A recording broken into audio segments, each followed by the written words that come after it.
그럼 이제 아까 장점을 얘기했으니까 단점, 그리고 퇴사를 결정하게 된 이유.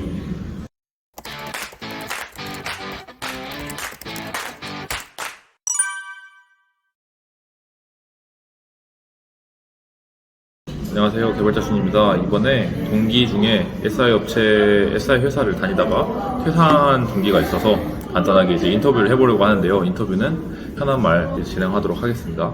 그럼 간단하게 자기소개 한번 해줘. 네, 안녕하세요. 저는 서울에서 학교를 다니고 컴퓨터공학과를 나왔고 작년 5월에 SI 회사를 퇴사한 지금은 취업 준비 중인 사람입니다. 첫 번째로 어떤 업무를 했는지. 주로 SI 업체 가면은 뭐 관리를 한다는 사람도 많으니까 이제 형은 어떤 업무를 했는지, 아니면 또 주변에 입사 동기들은 어떤 업무를 했는지 편하게. 일단 저를 비롯해서 입사 동기들 모두 개발 일을 하긴 했는데요. 편하게 말해도 돼. 네, 했는데 아무래도 이제 SI 업체이다 보니까 우리 회사는 다른 회사로부터 프로젝트를 이제 수주를 하고 그다음에 그 프로젝트를 기한 내까지 완성시켜야 하는 그런, 어떻게 보면 책임이 있는 거죠. 내가 반말해야 되는 괜찮아, 상관없어. 책임이 있는 건데, 그래서 나 같은 경우에는 입사를 하자마자 바로 개발 일을 시작한 건 아니고 아무래도 지금 진행되고 있는 프로젝트에 대한 전반적인 이해가 필요하기 때문에 어느 정도 그 개발 일보다는 설계하고 분석하는 일이 먼저 선행되어야 해서 그 업무를 먼저 했지. 처음에 혹시 회사에서 뭐 업무를 알려주는 기간, 뭐 온보딩 기간 같은 것도 있었어? 아무래도 SI 회사이긴 한데 대기업이다 보니까 신입사원들을 대상으로 한 2주에서 3주 사이 그 정도 교육기간에 있었던 것 같아요. 그건 이제 형이 한 업무에 대해서 알려준 거야? 아니면 그냥 전반적인 그냥 컴공과 아니 개발 지식들 알려준 거야? 아무래도 회사에서 이제 웹 개발을 많이 하니까 웹을 전에 이제 해본 적이 없는 사람들도 있을 테니까 그런 간단한 뭐 HTML, CSS, 자바스크립트 속성으로 배울 수 있는 그런 과정들이었지. 그건 이제 팀 내부에서 진행되는 건지 아니면 전사에서 그냥 신입사원을 다 모아서 놓고 하는 건지.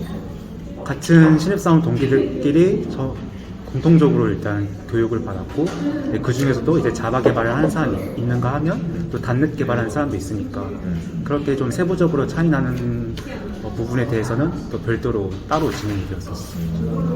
그럼 그렇게 한 다음에 팀에서는 뭐 하는 업무에 대해서 또 팀장님이나 아니면 사수가 붙어가지고 알려줬어? 공식적으로 뭐 붙어서 알려줘야 한다는 건 없었지만 아무래도 그래도 일을 배우려고 하면 그나마 이제 사수라는 사람이 붙어서 알려주기는 했었지.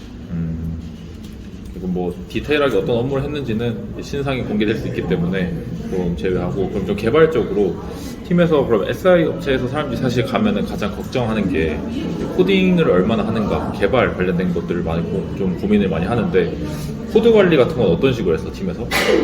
코드 관리 같은 경우에는 일단 깃을 당연히 쓰긴 쓰는데 그렇다고 해서 깃을 막 엄청 잘 알아야지 개발을 할 수 있고 그런 건 아니었어. 보면 일단 각자 이제 개발해야 할 프로그램들이 다 정해져 있으니까 사실상 깃을 사용한다고 해서 이렇게 충돌할 일이 많이 없거든. 그래서 그냥 아마 같은 하나의 브랜치에 다 프로를 받고 푸시를 했던 것 같아. 깃 브랜칭 전략 이런 건 없이 그냥 마스터 하나로? 마스터이지는 않을 것 같아. 근데 그 개인별로 다른 브랜치를 사용하지는 않았던 것 같아.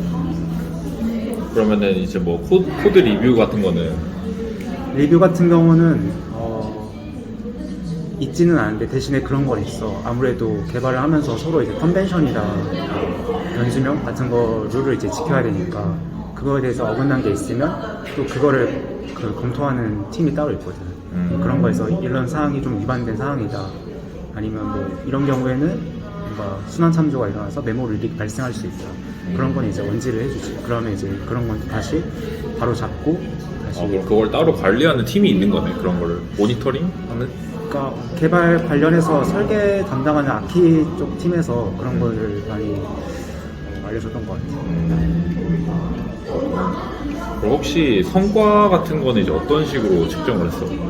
일단 우리 회사 같은 경우에는 기본적으로 모든 사람들이 다 내부 사내 시험을 봤어야 했어. 그래서 일단은 그 시험의 성적에 따라서 성과를 매기고 그 다음에 또 업무적인 거 관련해서는 팀장이 이제 상대평가를 냈어야 했거든요. 그래서 일정 비율 이상은 뭐 A 아니면 B 또 나머지는 C.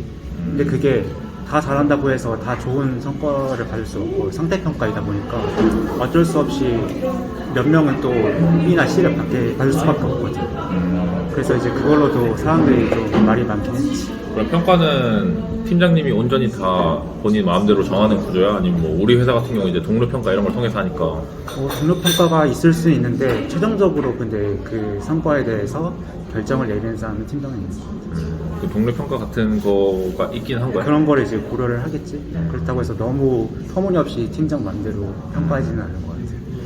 그러면은 입사 전에 할 것 같았던 거, 그러니까 입사 전 생각과 이제 실제로 입사해보니 달랐던 점?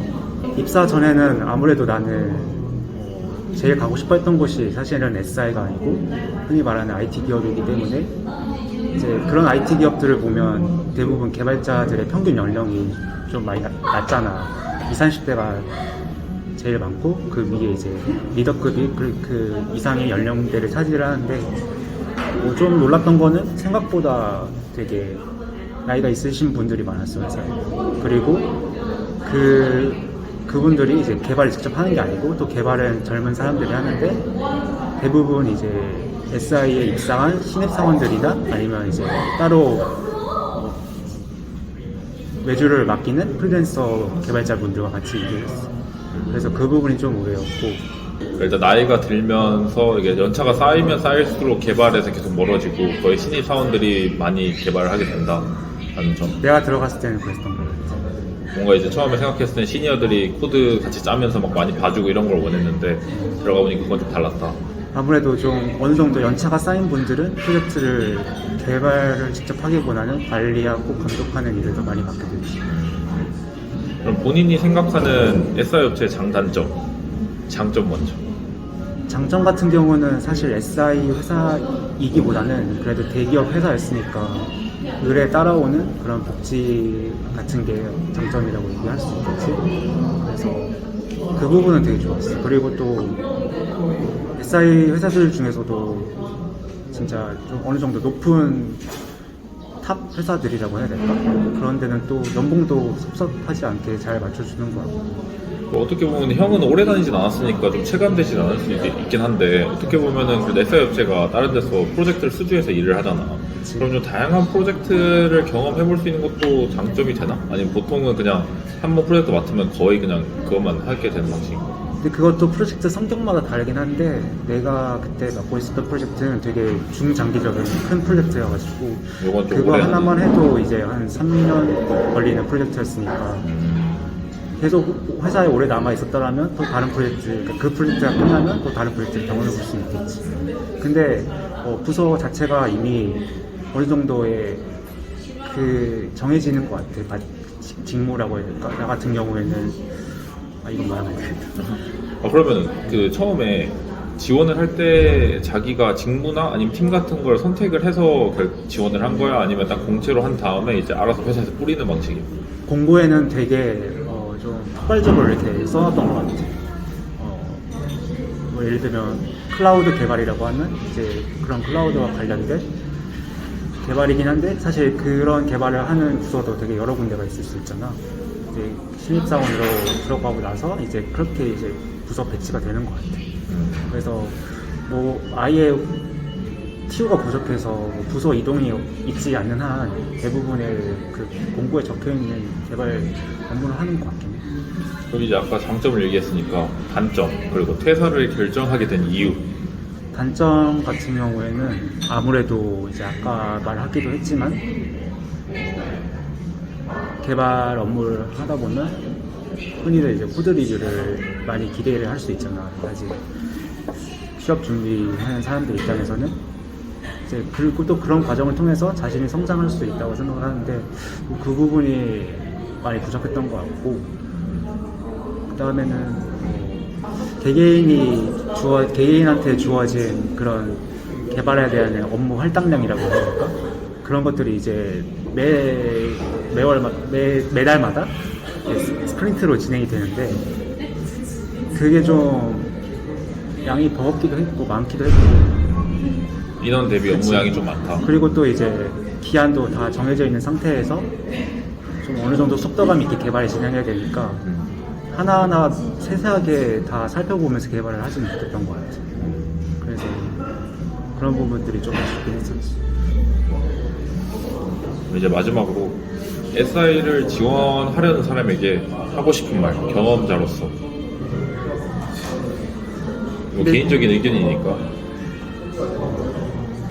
근데 결정적으로 내가 퇴사하게 된 이유는 내가 그 전에 계속 공부하고 하고 싶었던 개발 분야랑 회사에서 맡게 된 업무의 분야가 아예 이질적이었기 때문에 그 부분이 가장 커서 퇴사를 한 거기 때문에 뭐 자기가 웹 개발을 원한다. 그리고 회사에서 맡게 된 업무도 웹 개발이다. 그렇게 직무 분야만 같다면은 나는 그렇게 막 기피해야 될 회사라고는 생각되지는 않았어요. 근데 다만 자기가 회사를 다니면서 뭔가 발전 가능성이 잘 안 보인다. 그러면 이제 또 자기가 별도로 자기 개발을 하면서 또 더 좋은 회사로 이직을 할 수 있겠지. 이거는 추천과 비추천으로 딱 나누기에는 좀 애매하긴 한데 또 회사별로 그리고- 다르고 또 부서별로 다르니까. 회사를 선택하는 기준에 있어서 되게 여러 가지 요소가 작용될 수 있잖아요. 연봉도 있을 테고, 회사 복지도 있을 테고. 근데 그런 것들을 종합해서 고려한다면 모든 SI라고는 얘기할 수는 없겠지만 그래도 대기업 SI는 그럭저럭 좋은 회사인 것 같다. 나쁘지 않은 선택지다. 오케이.